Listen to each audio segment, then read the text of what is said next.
Hey everybody! Welcome to the Good Evening Kitties podcast, a Tales from the Crypt review. My name is Melissa, your ghostess with the mostest, and today's episode is Season 5, Episode 8, Well Cooked Hams. I have Mike here with me again. Hi Mike! Salutations. How's it going? I'm driving myself crazy. How about you? Oh, I'm doing alright. So before we get started, let's just touch a little bit on the quarantine for COVID-19. How are you hanging in there with everything? That good? Yeah. You start to miss stuff you take for granted. Movie nights, barbecues, bonfires. Are you keeping busy? I mean, I know you're working and stuff, but what little hobbies are you doing right now? I'm glad you asked that. Because I now have a condition called Warhammer 40k. It's okay, I'm only starting out with the Blackstone Fortress. It's a little self-contained game. I can wait to spend $5,000 for my next, for an Ultramarine chapter or yeah, I something think like you that, can definitely wait to spend $5,000. Yeah, so you're going to be painting your little figures? Yes. Yes. We put together a few beastmen. We have a little orc army in our living room. That's from the old days. Yes, but they protect the living room. Oh, is that what they do? Along with Gus, who will probably be in here later. He's been a bit crazy. Not too bad, but he's been a bit needy lately, so I have a feeling later he'll come in and say something. He's been... Moved to the apartment. Went well because he was terrified at first, but now that he's getting used to it, he's acting up. Yeah. And we can't just kick him outside like we used to do in the old days. He's struggling a little bit with it, but I've ordered him a bunch of toys. Hopefully when they get here, I'm just going to throw them at him, and he'll, we've been trying to try a few different things of playing with him more, and like trying to get more energy out of him and stuff, but it does kind of feel like, I know it's nothing like having a kid, but sometimes it feels like having a toddler, because like tag teaming, like where you're like, I'll take the cat, I'll take care of him while he's being crazy, and I'm like, thank you, I can't breathe. You're welcome, by the way. He's both of our responsibilities. We've had him a long time. But yeah, so I hope everyone's doing good with everything and hanging in there and being creative and doing things for you. Self-care is very important through all this. And in a way, we're kind of probably going to all trauma bond over this in a way. Like the fact that everyone in every country is going, like, it's kind of like, what happened when you did the quarantine, like kind of thing. As long as no dumb songs come out of it, I'm cool with that. You know that's going to happen. Gosh, if we get some sad country song about the quarantine, I'm going to lose it. But yeah, so it would be nice eventually to see friends, hug family. We've been seeing family a little, but we just kind of stand far away and wave. At arm's length. In arm's length, be like, hey, what's up? I want to take a second here to just kind of thank everyone who's still working. Nurses, doctors, anyone in medical professional, people who've worked in retail stores that are working even harder now because everyone's panicked and trying to keep things on shelves, and everyone previously listed should be getting hazard pay. It's just not happening for the vast majority of them. Yeah, definitely. And that's a problem. So, all those people, I can't imagine on some of them, like the nurses and things. We have a couple friends who are nurses, and I'm super proud of them, like some of them that have been going around trying to help people out. Now that we're done with Quarantine Corner... just wanted to kind of get that, Yeah, I think usually you get right into it within a minute or so. Yeah, people are probably like, when does this begin? We got time. Because I would be one of those people. Well, they can skip. There's a skip button. It's fine. So yeah, let's get into this episode, Well Cooked Hams. All right. It's quite an episode here. I wanted to be on this one, just because, I don't know, something about it interests me. Mike's been thinking about this one a lot. I was going to have him on another one, and then he's like, what about the magician one? And I was like, okay, yeah, we can do that. So yeah, like I said, Season 5, Episode 8, Well Cooked Hams. As always, John Kassir does the voice of the Crypt Keeper, and Danny Elfman does the theme song. This episode aired November 3rd, 1993. I'm going to go ahead here and just read the description on IMDb for this episode. A ruthless young magician kills an elderly rival magician for his grand prop, the Box of Death. That's a small part of the episode, yeah. I don't know if that's a small part. That's basically... about half the episode. This episode was directed by Elliot Silverstein, or Silverstein. I'm going to say Silverstein. Silverstein. He also directed the movie The Car. I believe that's like 1977. What is that, like Carrie? Or no, sorry. Christine. Christine. Yes. Yes, Carrie... remember that psychic car that set everyone on fire? Yes, that woman that was a car that drove around. She had a horrible mother who put her in a prayer closet. Oh, I love that movie. Carrie's amazing. Anyway, the screenplay is by Andrew Kevin Walker, It stars Martin Sheen, who's been known in movies like Apocalypse Now. Yes. Billy Zane from movies like Titanic, and he was in Tales from the Crypt's Demon Knight. And Miriam Diabo from movies like The Living Daylights. That's a James Bond movie, right? Yeah. Yeah. Yeah. That's what I thought. I haven't seen a lot of those, though. I haven't either. They don't really do much for me. I mean, well, I had Steven on to talk about Werewolf Concerto. Yes. We talk about it. He knows a lot about it. Steven has an encyclopedic knowledge of the Bond universe. He's even reading the original novels. Yeah, it's fine. So let's get started. This episode here opens up, and it's cute because we have the Crypt Keeper.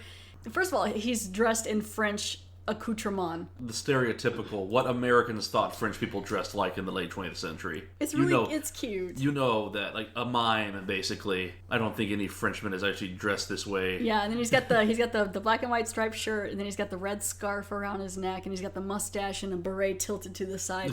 And he's listening to a recording of, like, I guess learning French. Bonsoir, kiddies. I was just in the middle of my French lesson.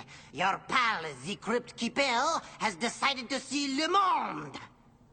Imagine me, in gay scary, sitting in a nice little cafe on the Rot Bank, sipping a glass of Chablis while I write ghost cards home to all my fiends. And there's a little Eiffel Tower back here. He's really getting into it.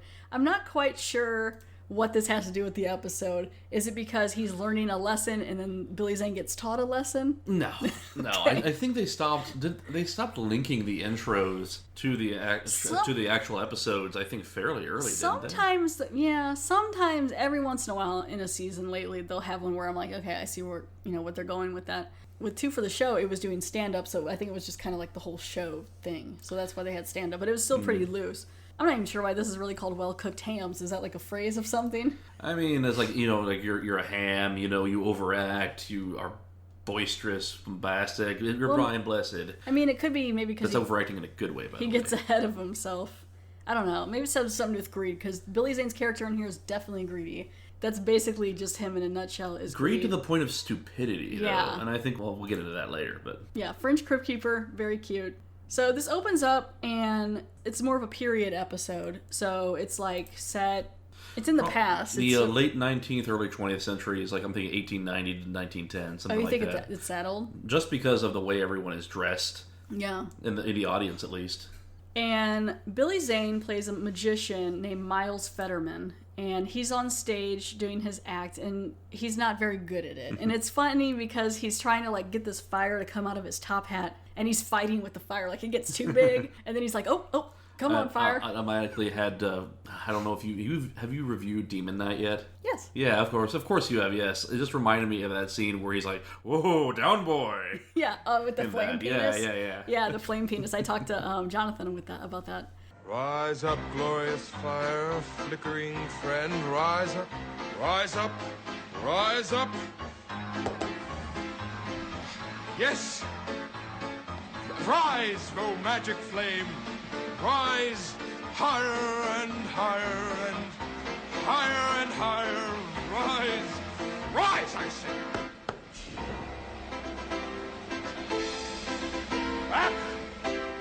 Back, flame, back, I say. But yeah, he's usually like, here comes the flame, and then finally he gets up, and then he's like, whoa, too much flame.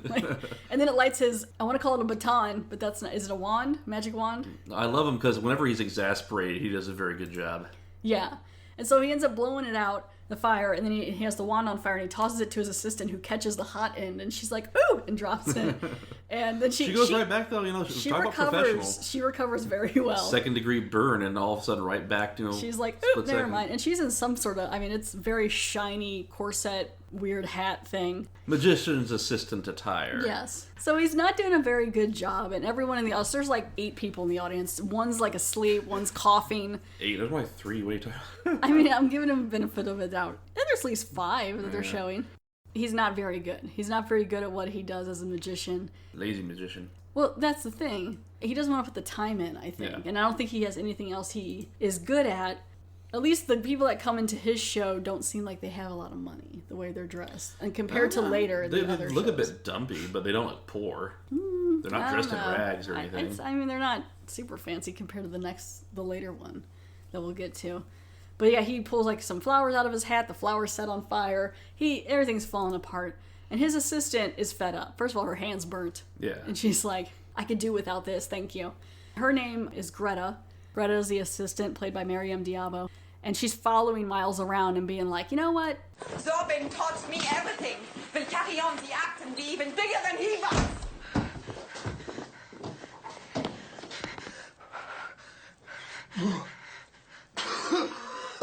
20% of the act, you said. Improve my arrangement with Zorbin. 20%, you said! All of this for 20% of nothing! If you did your job right first. I do my job fine. But you're incompetent!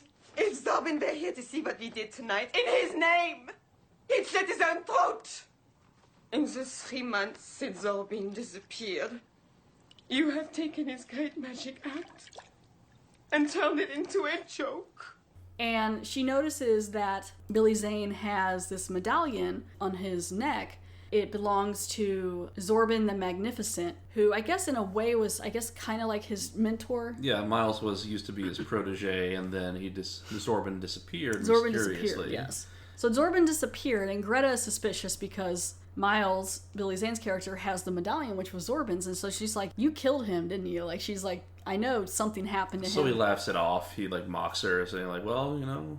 Because he was hiding it in his shirt, and then he has the medallion out, and she's like, say what? Like, that was Zorbin's. And so then she's like, I quit, and he's like, you're fired, and that whole thing, you know. She walks out, and so she leaves.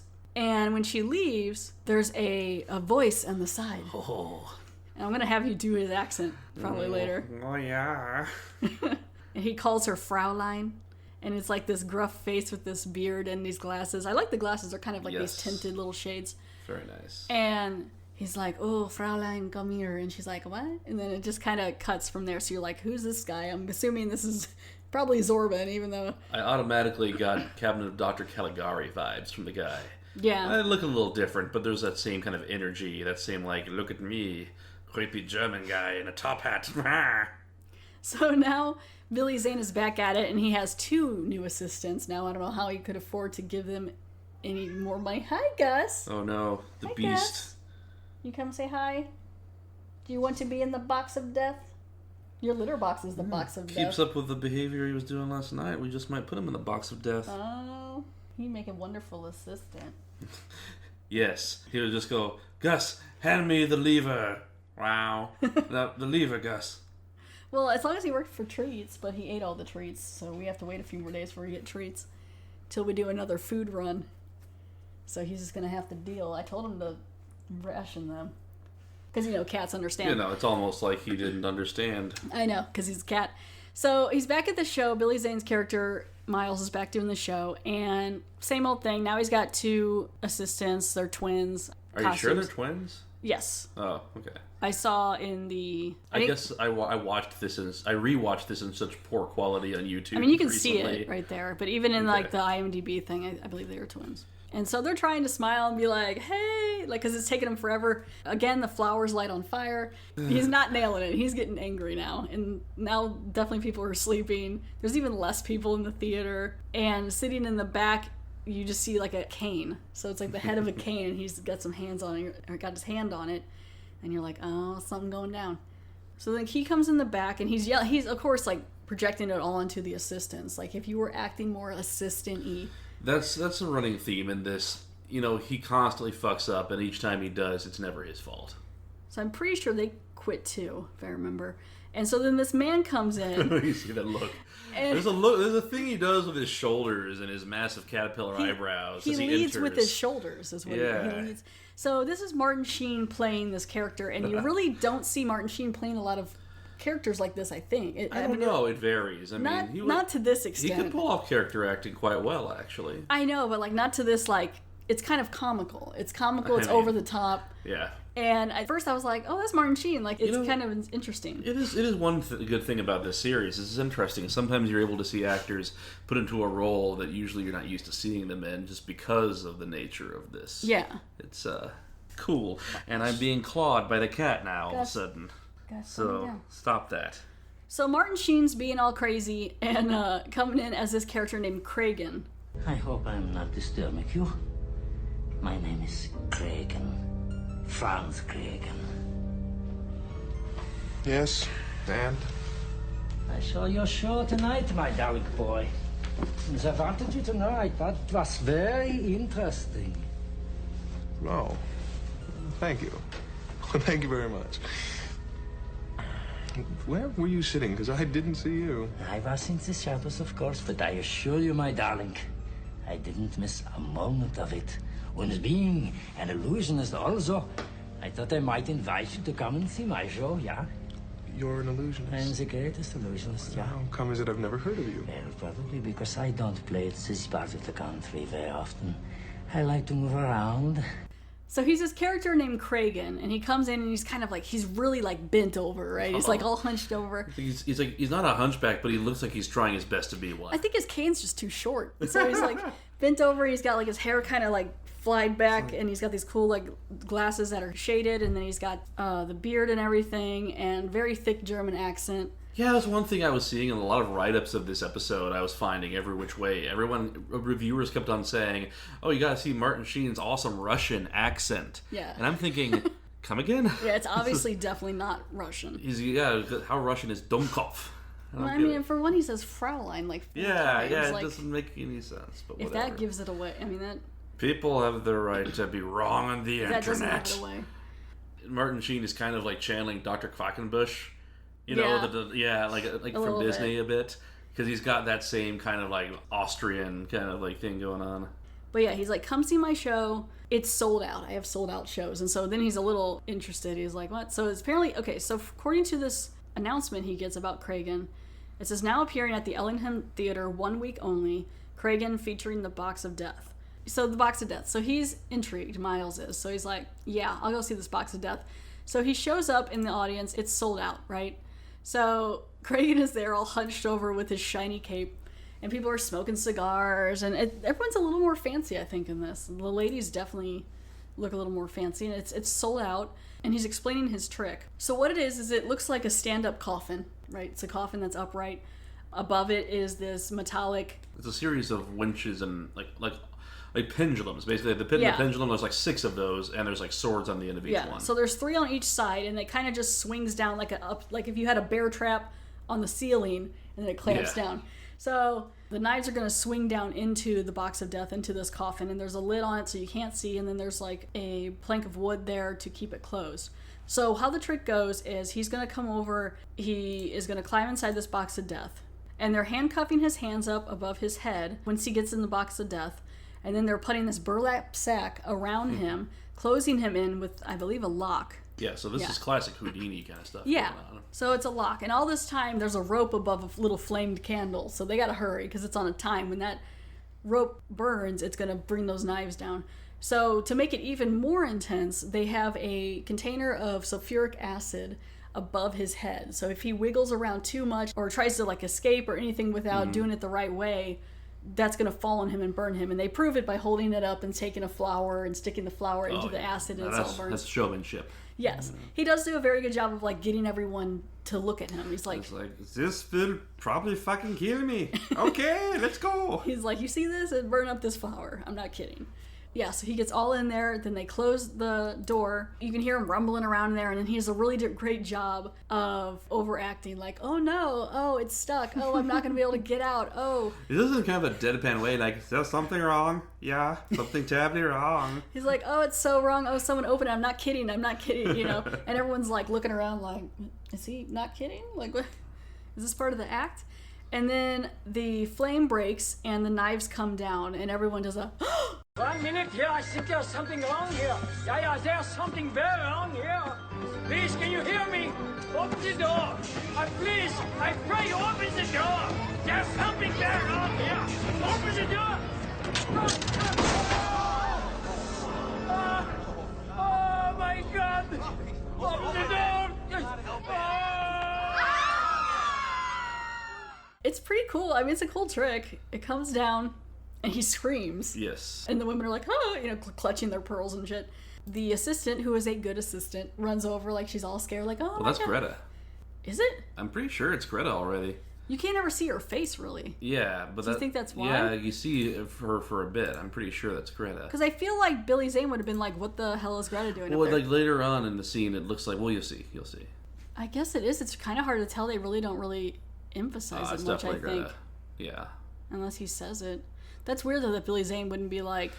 I mean, I guess he just figured she got another job. Yeah, probably, who knows. But it does seem very convenient or very... well, no, because like Krajan pulled her aside as she was right after she was fired. Remember? Yes, but I'm talking about Miles knowing who Greta is. Oh well, we'll get into this more. I want to wait until the scene in which his stupidity is completely blatant to kind of make my case for why. But Miles knowing who Greta is would be the weird thing, because I would be like, that seems really strange that both of you know each other, and then now you're inviting me to come see your show. So she goes to open the box after the knives come down, and it's kind of funny because he's standing up in the box, and all the knives are kind of poking into him, like all 6 of the knives, like they got stuck. Right. And there's a little bit of blood like on his coat, and he's leaned back, and he's out of the burlap sack. So he got out of the sack, he's out of the handcuffs, and they kind of pull the knives off of him, and he comes kind of tumbling out of the thing, and everyone's like, oh my gosh, he's dying. Like, we're watching him die. And then he just gets up, and he's like, it's fine. Ta-da! He's like, don't leave. Well, no, the lights go out Well, completely. yeah, the lights... And then yeah. uses that to that's clean true. up. He didn't clean up that much. He wipes all the grit off his face. Okay, it's off his face, but it's still on his outfit, I think. So yeah, so he waits till the lights go out, and then he wipes it off his face, and then he's telling everyone, like, don't leave. Because people were thinking of, like, we need to get out of here or go get the police or something. Like, he's dead.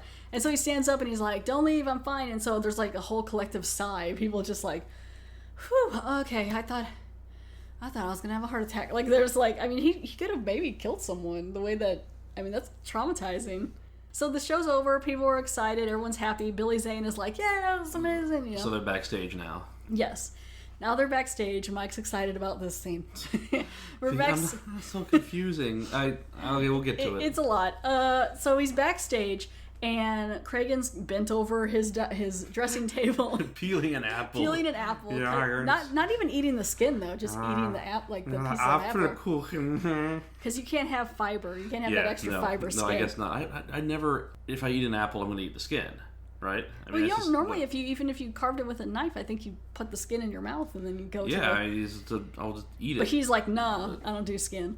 So he's taking the skin off and he's talking to Miles, and they're in front of his like dressing mirror, and it's there's a lot of like old lamps and things, and it's kind of I do like the backgrounds in this episode are subtle, but I like them. Even the changing room in the beginning had like a water basin to wash his hands. Like it was just little things that they threw in. Miles is telling Kragan, you had the audience eating out of your hand, like that was amazing. How did you do it? I want to be you. Yeah. He's like, tell me how you did it.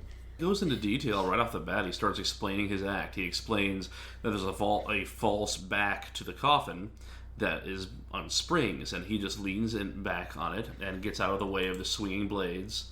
He goes into great detail. But I mean, he still has to get out of the handcuffs and everything in time. Yeah. So there's still a trick to that. But basically, the way he can move out of the way from the knives is to lean back into the springboard, and when the knives come down, then he kind of puts them where he wants them on his body, and he has basically like squibs. Yes, he has squibs in his coat and everything from the blood. Yeah. So then the blood comes through into his coat. It looks like he got stabbed. Now, the acid is real, which they do point out, because he's like, I see that your pocket square or whatever has a hole in it. And he's like, oh no, that's real. Because sometimes, it just happens to fall a little. Yeah. It's weird, because I feel like that whole thing would fall. It was like a glass... If you dodge it, I imagine that the holes and everything are just from splatter. Now, whether or not, I don't know if it would burn a hole in the stage. Yeah. But I think that these things we can hand wave and just be like, okay, we're not supposed to question that. It's what's about to happen right now. Whenever he says, okay, well, how do you explain the acid effect? Because your face is falling off, and how do you get out of your constrictions? Yes, that's the main thing he wants to know is how do you get out of the burlap sack? Okay, so Krajan starts showing him very animatedly. He starts like reenacting how every step is done for Was it Wills? Mills? Miles. So he starts reenacting it for Miles. And Miles is like creeping closer to him, scooching closer, has his hands behind his back in a very obviously threatening and suspicious manner. Gretchen is already explaining the secrets of the trick to him. And then he turns, he sees Miles as being suspicious, and he asks him, okay, what are you up to? That's not the only reason why, though, Mike. And then, well, what? There's a knife behind his back he can see in the... No, I know. He can see everything. Okay. He knows that he's acting suspicious. Okay, but I want to point that out, though. Yeah. So Miles has a knife behind his back, and it's reflected in the dressing room. Okay, so that's a whole other level of stupidity right there, because it's like he's already telling you everything you want to know. And but he's greedy. It's just like, hey, tell me something. And then someone starts telling it to you, and then you shove a knife in their face halfway through them telling you, saying, or I'll kill you. It's like, it makes no sense. It really bothered you. It is so stupid, though. Like, that, I don't...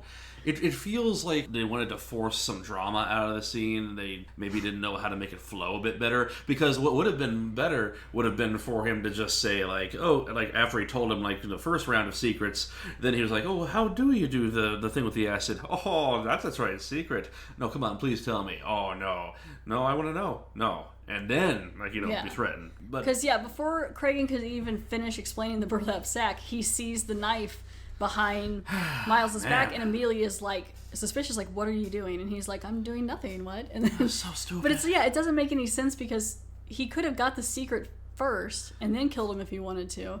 What are you doing, my darling? I'm not doing anything. Put down the knife, my boy. What happens when the flame burns through? So, you want to steal my magic trick? I'm gonna do a lot more than that if you don't tell me what happens. No, I will never tell. The box of death has been in my family for generations. You really think that the box of death is worth dying for, old man? No, please, no, I beg you, no. No, please, no,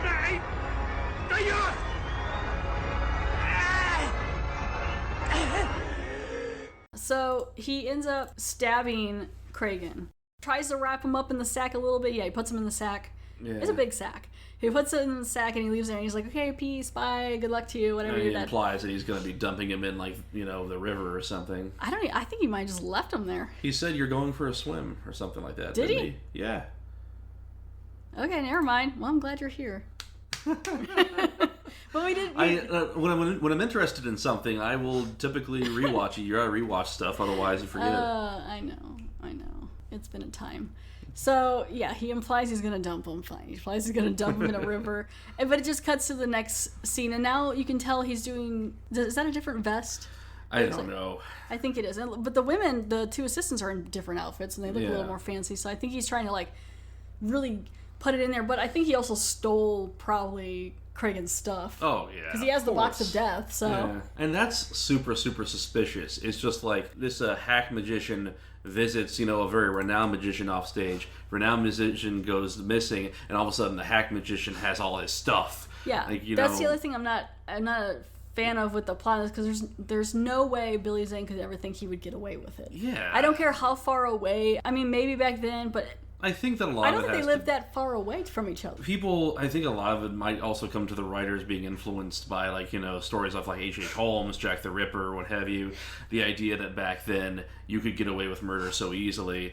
And I would say you're right, but at the same time, this character's an idiot. Because at this time, Kragan was it seemed somewhat famous. He had sold out shows. Yeah. He was there for 1 week only, which means he was traveling, which I guess... could maybe help, because people think he probably just left and maybe it was the last night. But still, then to later, and probably not that far later, come up with the exact same trick, identical to what this man had.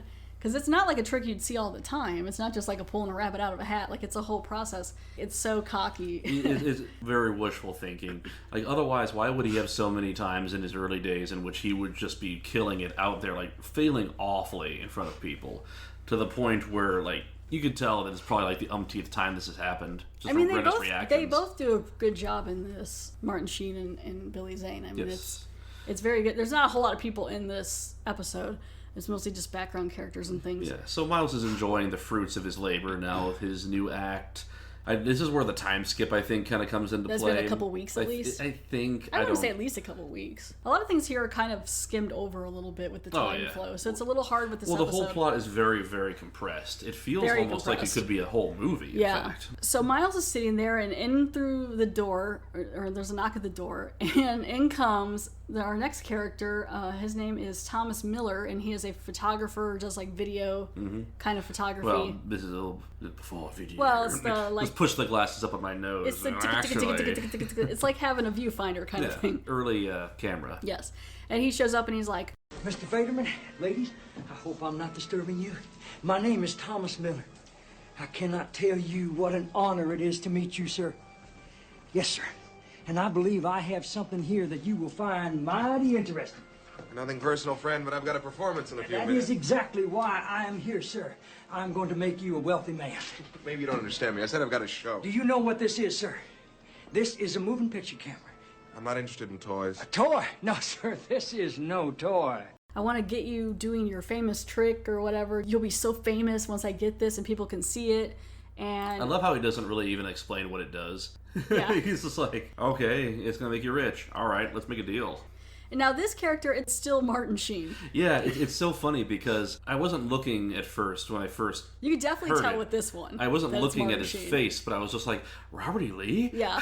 Because Martin Sheen, I believe this same year, Lee. played Robert E. Lee in Gettysburg. Yeah, he's definitely got a little Gettysburg going on here. Yeah, it's the same That beard character, is basically. ridiculous.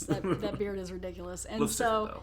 yeah, but it's still like right away you can definitely tell it's Martin Sheen. It makes you kind of laugh. You're like, hey, look, he's still here. Right. So, I'll admit, though, I didn't know it was I didn't really pay attention the first time I saw this, like about last week, and we were watching it. Yeah. And I didn't really pay attention to the fact that Martin Sheen was in it. So I didn't know until I heard, oh, Robert E. Lee, oh, Gettysburg, oh, Martin Sheen.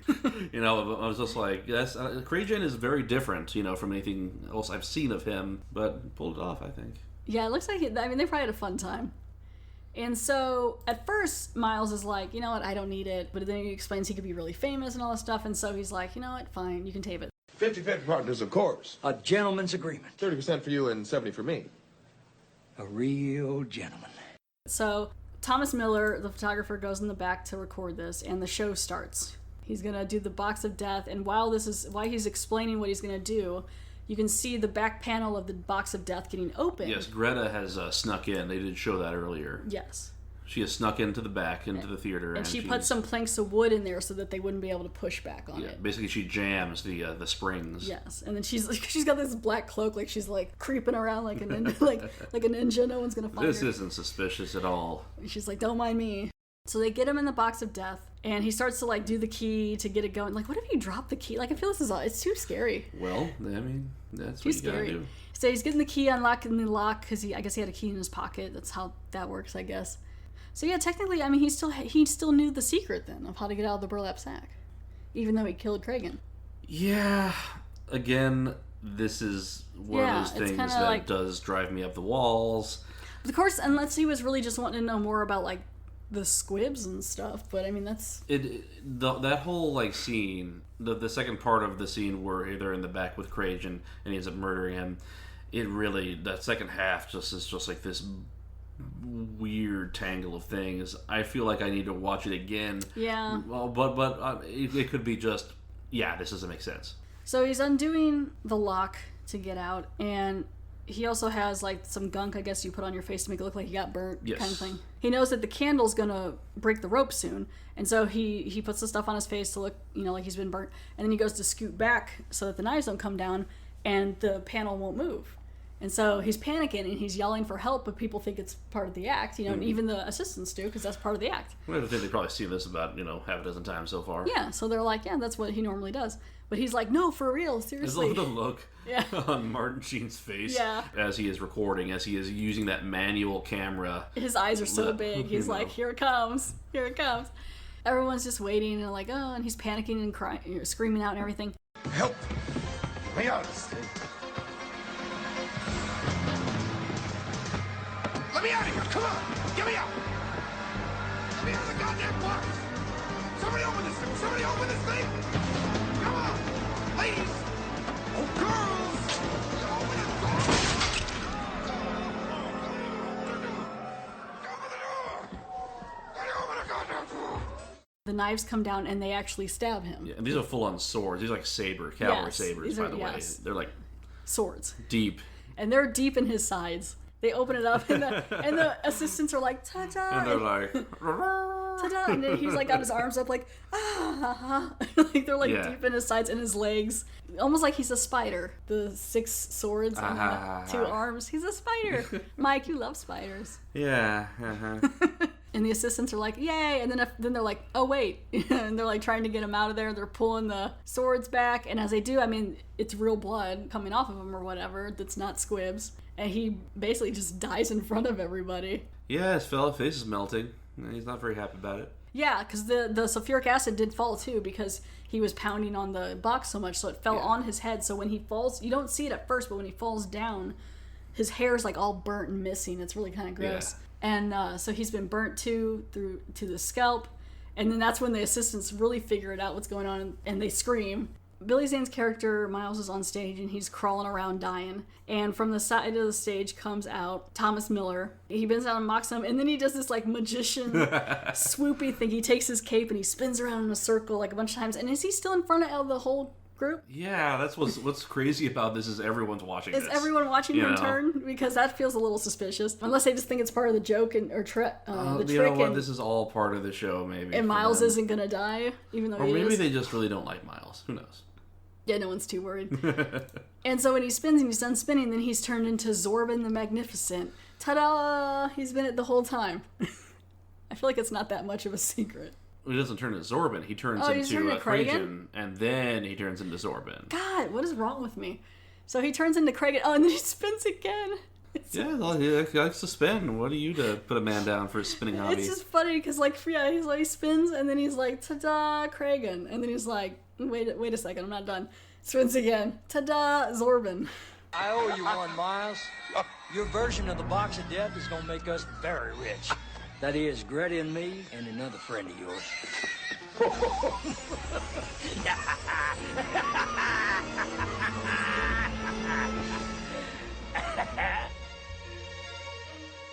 Craigie! You should have made sure I was dead before you got rid of the body, my darling boy. Das ist twice now you have made the same mistake. Dummkopf!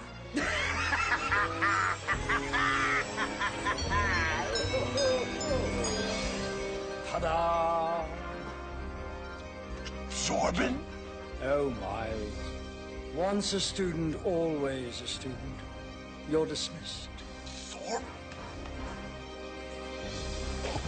So now he's like fancy Martin Sheen. I have to say that the poster of him in the background when the episode first started, he looked a lot like Guy Fieri. So I felt like this magician was going to take me to Flavortown. Yeah. And the way the episode unfolded was very different. So, yeah, he didn't. He just looks more like a dapper Colonel Sanders. Yeah, now he looks a bit like Colonel Sanders. So he's like, ta-da, I'm here. And then Billy Zane's like, what? I thought you were dead. What? Or you were gone, all this stuff. Yeah, and so he's still in front of the crowd, and the crowd's like, oh my gosh, yay. But now Zorban walks onto stage, pulls his hat down, and introduces himself. Everyone's clapping. He's like, my lovely assistant Greta. She comes out in an all black getup or whatever. She took her... Yeah, she's gone full vampire countess. Yes. And everyone's giving him a standing ovation. He pulls the medallion off of Miles's dead neck or whatever. Thank you. And puts it on himself. He's like, ta-da, it's back to me. This is where it belongs. And they take a bow. And Miles is dead. But everyone thinks it's a joke. Or thinks it's part of the trick. So I'm like, what a way to get away with all that. So yeah, people applaud you for the murder of this episode. man. I like because of the overall feel. I really, really like the performances.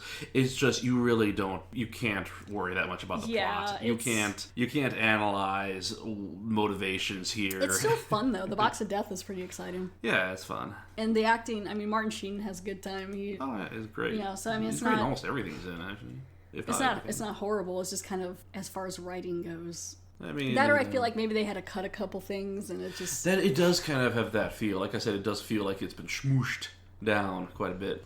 So then Greta, I don't think she's been in with it all along. She's only been in with it since that man showed up in the thing. And then he was like, psst, hey, I look like Kragan, but I'm not. Hey, I am Zorban, Oh. I mean, I guess he told her he was Zorban. Maybe. She didn't act very surprised at all. Yeah, so she's like, remember me, Zorban? And she's like, I remember, he's got your medallion. And then, but it's so weird that right after she figures out he's got the medallion, that's when Zorban shows up. Yeah, But I mean, it's quite... unless he can feel it. Well, it's been implied, like, you remember he was watching in the window. So I have this idea that Zorban's just been stalking him for, like, forever. Well, forever how long he thinks that... I mean, Billy Zane probably thought he killed Zorban, and then he's been just sitting around doing his own thing as Kragan, waiting for the time to strike. Well, maybe Zorban was just waiting for Greta to get pissed off enough to be fired or fired/quit, so that she would be fine with being an accomplice to murder. I don't. Again, I guess I'm falling into that trap of analyzing motivations in this that's episode, what we're which here is a for, bad right? thing. I mean, Greta was upset that Zorban was possibly dead, so I mean, I don't know why she stuck around with him anyway until the end. I mean, I guess maybe if Billy Zane's character would have been more successful. Yeah. And what if he had been more successful? Then Zorban, would he even... It's not like he was using the medallion for something. The medallion had nothing to do with anything besides belonging to Zorban. I mean, it's not like it gave him power. It obviously didn't, because he sucked for so long. it really was just Zorban's kind of creepy. That's what I'm saying. He's disappeared. He's just stalking Miles. Anyway, that's the end of the episode. So it's back to the Crypt Keeper, and it's like showing his desk, and he's doing the whole French thing still, but he doesn't have the beret on anymore. Yeah. It gets a little weird here. It gets weird. It's been weird. Okay, well, first of all, he's throwing out all the puns and everything. Well, yeah, like you do. Yes. Crypt Keeper, you're so punny. And the best Crypt Keeper pun is... I think he deserves another chance to get it right. You know what they say? If at first you don't succeed, die again. But he's also sitting here, and he's laughing. Just say it. Okay, here it comes. So he's sitting there, and he's talking. It's cool, though, because he turns his head, and you can see, like, the bone coming out of the... I always like when you can see that bone coming out from his cheek. But he turns... and he shoots himself in the mouth. Like, he takes a revolver, like a pistol. Oh, he does. That's just every other Tuesday for the Crypt Keeper. It's a little much, I thought. Like, he turns and, like, sticks the gun, like, in his mouth and pulls the trigger. He's killed himself. He's attempted to kill himself before. I know. Remember, I know it doesn't matter because he's already dead. In Yellow, didn't he have, like, a whole line of skeleton soldiers but shoot I mean, him? well, Was it rifles? The rifles are propped up. In one episode, he tried to hang himself. Yeah. If you wanted to put all of the silliness aside and just analyze this, like, completely 100% serious, straight-faced, you would probably start to really analyze, like, the Crypt Keeper's depression, his suicidal tendencies. He's mentally it would unstable. It would come out very, very sad and dark. He's mentally unstable. He didn't really know his parents. You know, he had to raise himself. He knew Mummy. Well, he knew Mummy and Daddy, but Mummy. They died before he was out of being a baby.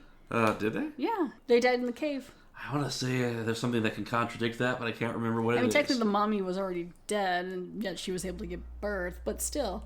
Don't question it. Oh, no, I don't question it, no. I just found it a little, I don't want to say, like, insensitive, but I guess it's a little... Suicide jokes were a lot easier to take back then, I think. I guess. There was a lot more humor. I mean, there still is... I mean, there's you can find humor in anything, you know, if you want to go that dark and edgy. Okay, he says he's got his passport and his itinerary and his ticket, and all he needs now are his shots. Oh, that's what he's saying. Okay. His shots, like if you go on a trip. So his shots is shooting himself through the back of his head. Yeah. I don't know. Feels a little distasteful. Yeah, different cultures. I guess. Don't judge. I mean, I get it because he's already dead. It's funny. Ha ha ha. That's the end of the episode. Season 5, Episode 8, Well-Cooked Hams. There is no IMDb trivia for this episode. The next episode is Season 5, Episode 9, Creep Course. Mike, thank you so much for being here today. Pleasure as always. Did you have a good time with magic? Yeah, it was a magical experience. Unicorns. German. German unicorns. Just German unicorns. I guess that's a terrifying thought. Bratwurst is German, right? Yes. So their horns are made of bratwurst. They just smack you with their sausage. Melissa!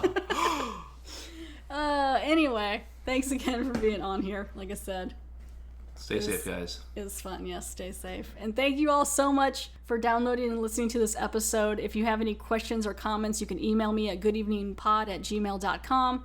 There's also a Facebook page for the Good Evening Kitties podcast and a Twitter page that's at GEK Podcast or at GEK Podcast. You can leave a 5-star review on iTunes or Podcast Republic or on Facebook as well. And you can find the podcast pretty much wherever you get your podcast. And that's pretty much it. Again, thanks so much for your support and have a good one. Stay safe. Say bye, Mike. Bye-bye. Bye.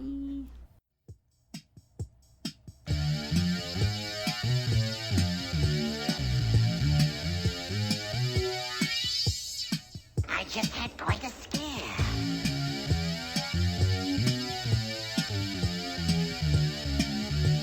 I actually thought my heart was beating.